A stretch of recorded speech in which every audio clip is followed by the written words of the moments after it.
হচ্ছে আমি আমার নেক্সট জেনারেশনের কথা চিন্তা করি। অলরেডি জেন জির পর আরো একটা জেনারেশন চলে আসছে অলরেডি। আপনি মানেন আর না মানেন, জানেন আর না জানেন, অলরেডি নতুন আরো একটা জেনারেশন আছে, যে জেনারেশন বর্তমানে ফ্রি ফায়ার প্রচুর পরিমাণে খেলতে। খেলুক, এটা আমার কোনো দুঃখ নাই, কোনো কষ্ট নাই। বাট একটা জিনিস আপনারা শুধু একটু ভাবেন, পয়েন্টগুলো জাস্ট নোটিস করেন।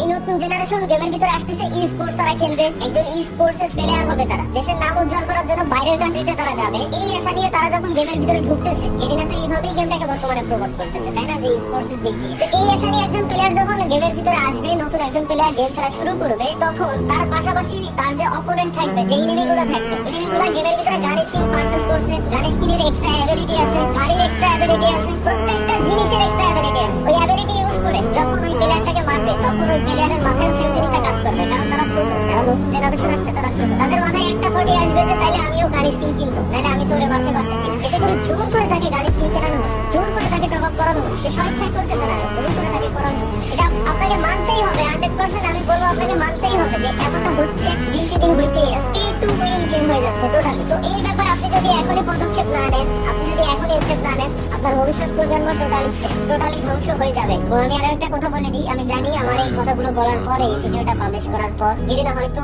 অন্য কোনো ক্রিয়েটর বা আদার্স যত ক্রিয়েটর আছে তাদেরকে সবাইকে এক জায়গায় করে কোনো ইভেন্টের আয়োজন করে আবার হাইপ ক্রিয়েট করে দেবে। আমার এই কথাগুলো তারা মাথা থেকে ছেড়ে যাবে টোটাল। বাট আমি আপনারা যারা অডিয়েন্স আছেন, আমি আপনাদেরকে বলবো যে এই ব্যাপারে আপনাদের স্টেপ নেওয়া উচিত, যারা সিনিয়র আছেন তাদের এই ব্যাপারে স্টেপ নেওয়া উচিত, নাহলে ভবিষ্যৎ প্রজন্ম টোটালি ধ্বংসের মুখে চলে যাচ্ছে এবং ধ্বংস হয়ে যাবে। জোর করে একজনকে দিয়ে টপ আপ করানো হচ্ছে, সে টপ আপ করতেছে, তারপরেই না সেই গেমে জিততে পারবে, বুঝতে পারতেছেন? কোনো বোঝেন নাই? আমি আরো একটু ক্লিয়ার করে দিই। একটা স্পোর্টসের প্লেয়ার হওয়ার জন্য মিনিমাম তাকে 3 থেকে 4 মাস মিনিমাম তাকে গেম খেলতে হবে। কিছু না হলেও 3 থেকে 4 মাস তো খেলাই লাগবে তার গেম। তো 3 থেকে 4 মাস সে যখন র্যাঙ্ক ম্যাচ খেলবে, তাকে যখন সার্ভাইভ করতে হবে, মান্থলি র্যাঙ্কের ভিতরে তার যাওয়ার জন্য গান স্কিল নেওয়াই লাগবে, গানের এক্সট্রা অ্যাবিলিটি তো নেওয়াই লাগবে, মাস্ট নেওয়াই লাগবে। এছাড়া সে গেমে কোনো দিনও উইন হয়ে আসতে পারবে না। তারপরেই তাকে স্পোর্টসের উপরে যাইতে হবে, স্পোর্টসের উপরে ফোকাস দিতে হবে। আমি মানলাম টুর্নামেন্ট খেলার জন্য কোনো গান স্কিল লাগে না, টুর্নামেন্টে গান স্কিলের কোনো অ্যাবিলিটি নেই, এটা আমি মানতেছি। কিন্তু ওই পর্যন্ত যাওয়ার জন্য একটা প্লেয়ারের যে 3 থেকে 3 বছর পর্যন্ত সার্ভাইভ করা লাগে, ওই 3 থেকে 3 বছর পর্যন্ত আপনাকে কত টাকা খরচ করতে হচ্ছে, এটা কি আপনার মাথায় আসতেছে? এটা কি আপনি বুঝতে পারতেছেন? তো আমার মতে এটা বন্ধ করা উচিত। বাংলাদেশ সার্ভার ব্যতীতও আরো অনেকগুলো সার্ভার আছে গেরিনা ফ্রি ফায়ারের ভিতরে, ওইসব সার্ভারে গানের কোনো অ্যাবিলিটি নাই, এক্সট্রা কোনো অ্যাবিলিটি নাই, গানের স্কিন আছে বাট এক্সট্রা কোনো অ্যাবিলিটি নাই। যার মন চায়, যার ভালো লাগবে সে গান স্কিন নেবে,